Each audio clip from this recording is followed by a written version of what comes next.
yo, this your boy DOC, and I got OG Spanky Loco on the line. What's going on, brother? How you doing?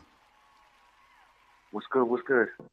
Chilling. It's a pleasure. Thank you for having me, my boy. Oh, no problem. I appreciate the opportunity. First, I wanted to start off by people, know that you're from California, but what actual part of California, or Northern California, Southern Cali, or what part of California are you from? West LA. Oh, West. From Southern California, Los Angeles, West Los Angeles, born. Okay. And I see that some of the videos I've seen you do have a tattoo shop and different things like that. And I also ran across some different music that you do. You've been doing the tattooing and music for the same period of time, or which one were you actually doing first? Tattoos we did more in the hood. Several years ago, long time ago, when we was out there on the turf. Mm-hmm. I lived pretty much all over the west side, and eventually had a little duplex in Inglewood. Doc Hicks TV. Where I tattoo. I mean, just a bunch of the local gang members, or pretty much, Right. That was my network. So, before internet, before cell phones, before any of that shit, or around the times of the cell phones, early stages of cell phones and stuff, we do house calls, or I'd have people come over, and that was kind of like my first introduction to the tattoo hustle. And I do it for a while until I'd come across a couple people that were in the music game, and that really caught my attention to the point where I just left tattooing alone. I didn't have any interest for it at the time.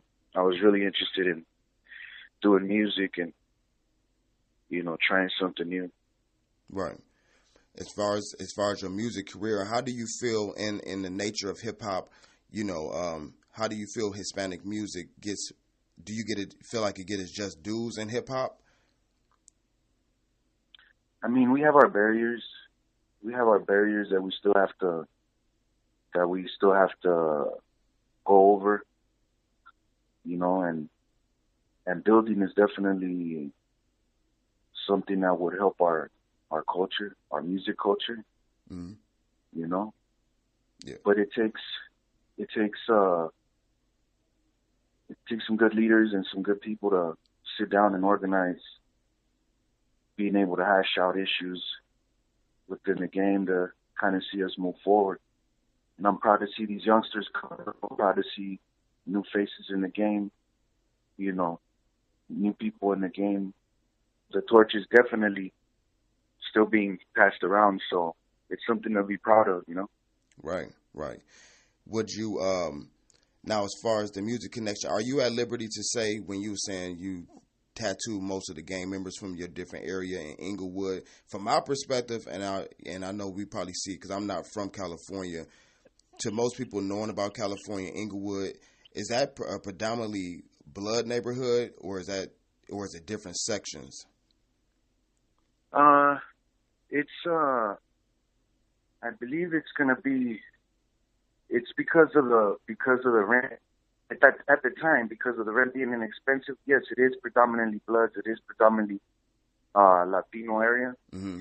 But then you would have some element that would be residing within the city because of the economics of it. Inglewood is one of the areas in the west side that was more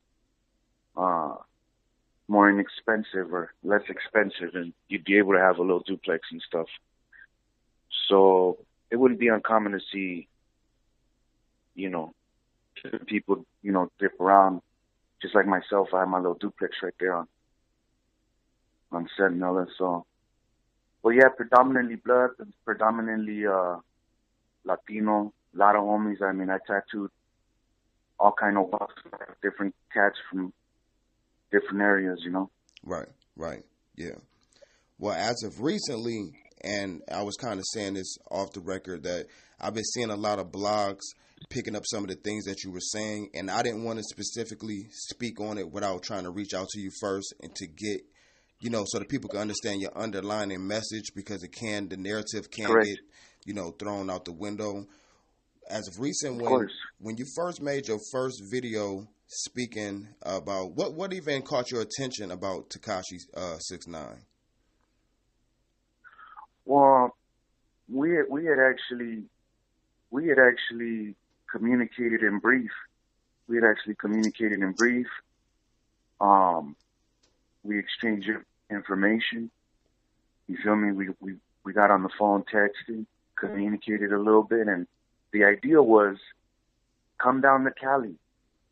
You know what I mean? The idea was just like Doc Hicks TV. Anyone else that I chop it up with, I tell them, come down. You're more than welcome. I embrace you. I'm proud of what you do. I don't judge. I embrace you, and I encourage what you do, and congratulations, you feel me, on your success. That was initially how all this started. Mm. You feel me? It wasn't on no bad blood or no, I didn't know the dude at the time. I didn't have no reason to judge him or, be negative with him or nothing. Right. It was all positivity. I embraced the youngster, and as I started seeing more things, come up online, it was like really hard for me to determine what was was the truth, and what was real. You know what I mean? Because the whole idea was, let me come fuck with you. Let me come and do a video with you. Bring all the homies from LA. I want all the paisas, he said. All the paisas. So no, we're not paisas. We're homies. Doc Hicks TV. We're homies. He's like, bring the homies. I want to do a big-ass production in LA. And I told him, look, we'll do that. He's like, let's try and set something up. And I thought, firme. We're building bridges. You know what I mean? Right. We're connecting. And I got a lot of good people in New York. I got a lot of good people in Jersey. I mean, I travel a lot. I go everywhere with the music, with the tattoos, Right. And it was just something that was eating me up, because there was so much online about these sex charges. You feel me? Yeah. There was too much online to ignore. Stuff like that, it's like, you can't ignore that shit, Doc Hicks TV. And as much as I try to ignore it, it was like a thorn in my thumb. And I wasn't going to get nothing out of saying, well, fuck that, this is what it is, and boom. No, I wanted to come directly to him. So that's what I did. I text him, on a few occasions, and then one day I just said, fuck it, I'm going to just ask this Walter, like, fuck it, Yeah. And, when I told him, hey, come on, tell me this ain't for real, mostly in part because you want to be your representative out here and get people together for you. You Right. feel me? Yeah. You want me to show face for you. You know what I mean? This ain't no random shit where I'm just saying, fuck this Walter and fuck this shit. No. Doc Hicks TV. You know what I'm saying? Yeah. This is something that hit home, because I don't like being lied to, homie. I don't like seeing things and it's like, nah, it's not my fault. I didn't do nothing. So when I called him up and I asked him, hey, homie, tell me what was good, because out here that shit just don't fly. It don't fly. Not because I'm just the messenger. I don't make these motherfucking rules. You feel me? Yeah. I don't make these rules. You feel me? I don't make none of this stuff up. You feel me? It's like it's part of our culture. It's part of our culture. There's no people passing out pamphlets about this stuff. There's no one in your head telling you this, and that. No. This is something that you grow up knowing. That touching a 13-year-old or two adults being with a 13-year-old, or even videotaping a 13-year-old, come on, that's child porn. Right. You feel me? If you look at all the paperwork, which is up, it's public. The shit is public. You know? And so when I asked homie, hey, what's the deal with this? It was, you know, hey, this shit don't go in LA, you know, it don't work out. He's like, well, I'll be there next week. You know? Mm. And it just rubbed me wrong. It rubbed me real fucking wrong. I'm telling all my people, female, we're going to do a production with this homie. These are the dates. And at the end, I come to find out I'm fucking speaking up for a pedophile. Right. You feel me? When he could have just told me from the gate, no, homie, I'm, you know, thank you for your love and support, but I got a case that I'm working on. I got a case that I'm trying to, you know, hash out, or I got something on my plate that just will not allow us to do that. Nothing against you. And respectfully, that would have been it. Doc Hicks TV. That would have been it. But you saying, like, basically you saying, like, I don't give a fuck what you say, and I don't give a fuck what you think. You feel me? I don't care if you think I was gonna get you in a twist. I don't care if I'm lying to you, and at the end when I leave California, you get in trouble. Mm. That's what he's saying. And I got kids. I got a business. I got a family. I got daughters. You know, I got people that have been closely affected by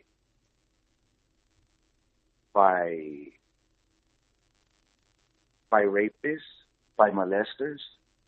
You feel me? Right. So it touches me. It touches me in a place where, you know, where the issue is deeper than just rap and all this other shit. Right. It's like you lying to me. You feel me? You're telling me, hey, you know, call me anytime. Simon, here, this is my line. You call me anytime. And then at the end, it's like, you know, you're lying to me. And you ain't concerned with my safety at all by putting me in that situation. Right. You know? So after you made ain't no negativity. Yeah. Go ahead. So after you made that first video, and of course he ended up seeing it, did y'all communicate after that? Or no, it just been back we and haven't forth? communicated. No, we haven't communicated at all. No more. At all. So the video, like that, you know, there's. No. What were you about to say? Yeah, there was. After that, there hasn't been no communication. You know. Yeah. It's been the media flipping everything around to, you know, somebody trying to punk the boy, or somebody trying to boss up on him, or somebody trying to, you know, trying to make moves. Far from the truth. It couldn't be further from the truth. You feel me? Yeah. And you were saying that the underlining is that it's about child safety. Man, it's about taking care of our children. It's about being responsible parents. If I know that there's someone with that kind of issue around me, I'm not going to have them around my kids. I'm not going to have them around my people. You know? You could tell everyone that it was a lie. You could tell people whatever you want, but the documents are there.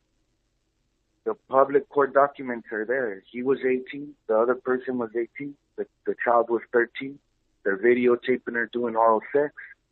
And that's child porn. He didn't have sex with her. He didn't do nothing, but he's posting it online, recording this kid. You know, didn't think about her family, didn't think about her dad, didn't think about her mom, didn't think about nothing. Even if she did put herself out there. Even if she did put herself in that situation. You feel me? Right. I got kids. Come on. Yeah. You know, and all these people are fucking like blowing my mind by the shit that I see. I'm like, what? People think with that. Hey, homie, it's all good. You know you fucked a little hood rat and this. I'm like, come on, dude. Please. Please. Say some people do follow by some morals and principles in this world. So I feel like when you got a family and you got things that mean something to you, then you know your eyes are a little more open. Yeah, that's definitely true. Now, one of the last videos that I seen. It was a couple different ones. At one point in time, I wanted to ask you, when you were speaking on the terms of checking in, and you said even when you go different places that you check in. I don't understand how, like, some people in this world, not necessarily just Tekashi, people think that checking in is necessarily like a bad thing. It's just showing respect where you go. Come on. It's like you're gonna come to the house and you're just gonna walk in the house. It's all good. We love you. It's all good. It's all love. You want to come visit the house, but you're not gonna knock. You're not gonna knock before you come in the house. You know? Yeah. And it's not even like on no fucking street shit. It's on some respect shit. You know, that when I pull up, I'm gonna find someone that I could tap in with. Any of the locals it doesn't mean anything in regards to being connected, being, you know, hood related, being none of that. It's out of respect. It's out of respect. I know that there's a shop that invites me to tattoo. I'm gonna go, even if I tattoo out of my hotel. I'm gonna go and meet up with this shop either way and let them know that I was in town. What kind of asshole move is it gonna be that I'm telling people I'm coming to their town? They send me an invitation to come see them. Hey, which I get plenty from all over the world. I get plenty, and I go and I can't take the time to go see this person or that person. I'm making my business to go do that because I'm building relationships. Right. We're building bridges. You know what I mean? We're networking. No matter who it is or how it goes down. Ain't got nothing to do with no hood shit, street shit. It's got to do with respect. Yeah. Respect. You know? In your eyes, what do you feel like maybe is the biggest disconnect between how maybe older individuals view respect and the disconnects? I would assume the young homies that you have around you, you probably preach the same type of morals and principles to them. How do you feel about some of the younger guys that's running around that don't, you know, view the respect level the same way? Do you feel like they don't have any OGs, or they just saying, fuck it, we just gonna do what we want to do? Yeah, I think it's most of these people that are talking are out of towners. You know, most of the people that are talking are just people that are from here. Because I don't think anyone that would reside here in the area would be standing up for a pedophile. Yeah. You know? And I see a lot of my friends arguing with other friends on my page. You know? They're like, how could you hey homie, think about what you're doing. I had a good friend, a family man, good dude. And the last person that I would expect to see on my page arguing with someone. So, you know, I call him up, hey, homie, what's good? You straight? He says, yeah, I'm good, homie. I'm good, but you know what? I got a bunch of daughters, homie, and I can't believe that one of my people's on your page talking shit, you know, talking shit in regards to the matter like it's some rap beef. I'm telling them, bro, think about what you're doing. Think about it. You got a business. You got daughters. Why are you putting your fucking neck out there for someone that you don't even fucking know? Doc Hicks TV. You feel me? You don't look at this as any type of beef between you and him. You're just standing on your morals and principles. That's basically all that it is. I don't give a fuck. I'm not spending more. I don't overspend time on some shit that take me away from my day-to-day activities. Right. Taking care of my family, getting bread, taking care of my business.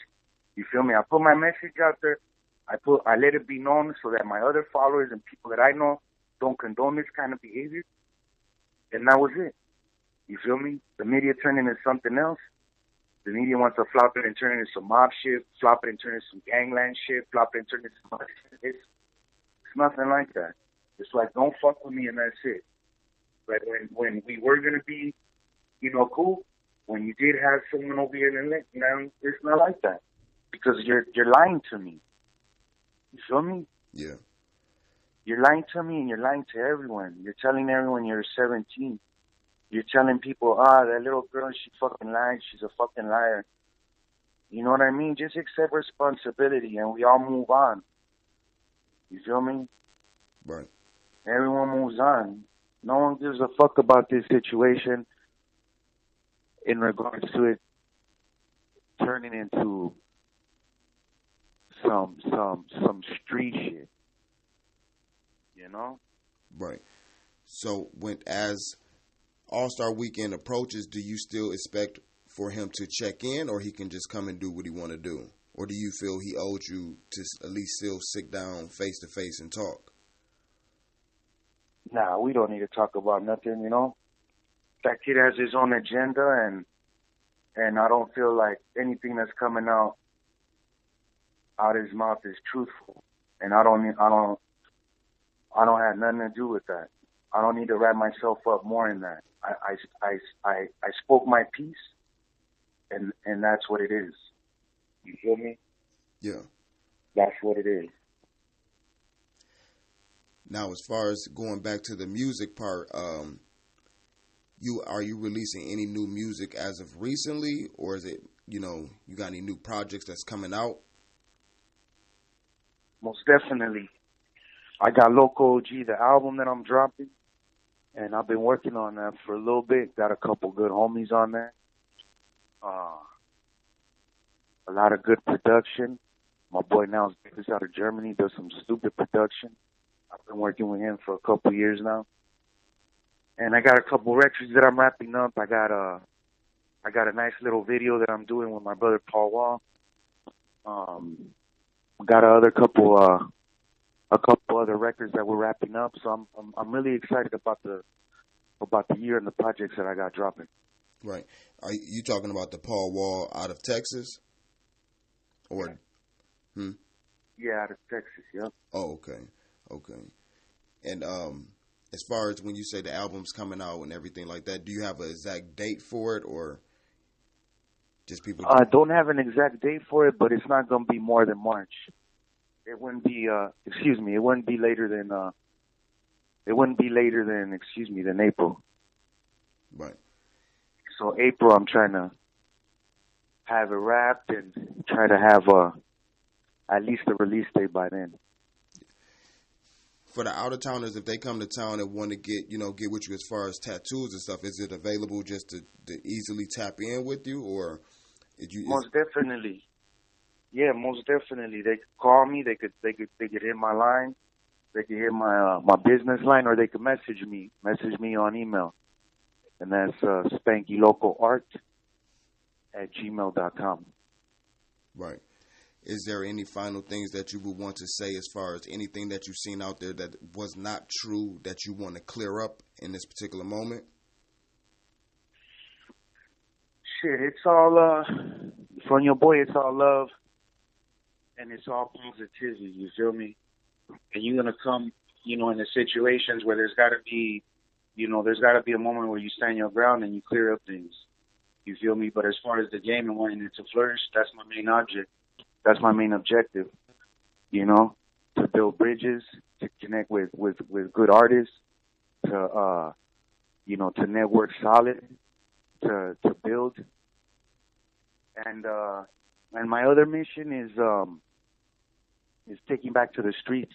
We do homeless feeds. Every couple months we do homeless feeds, and that's really my main objective, to be able to bring awareness to Los Angeles' homeless epidemic. So in the next couple weeks we'll do another big homeless feed in the metropolitan downtown LA area, and then April 21st I'm doing a small event at my studio, and that weekend I'm gonna be giving away tons of art supplies for the kids. Right. We're doing pencils, books, bags. We're gonna go all out. It's gonna be for the kids. We're doing something special for the kids. Right. Well, that's definitely a good thing, and I know the kids definitely will appreciate it. What made you get in that mindset? You always been in that mindset of giving back to the community? It's like I had that seed in my head, but I never really had people around me that were motivating me to do that. So recently, since I've been deeper into the arts, deeper into the tattooing, been surrounding myself with good people, good individuals, I feel like I'm more inspired to do stuff for the community. I'm more inspired to do things for my city and surrounding counties. I've even talked to my brothers out there in the East Coast to doing some feeds out there in Jersey with some of my people in Jersey and Queens and stuff. I got a lot of people that are motivated to doing some good stuff, Right. That's definitely good, like you said, to build those bridges and give back to the community. Most definitely. Well, I definitely appreciate your time, sir. Thank you, Doc. Thank you for everything, my boy. It was a pleasure.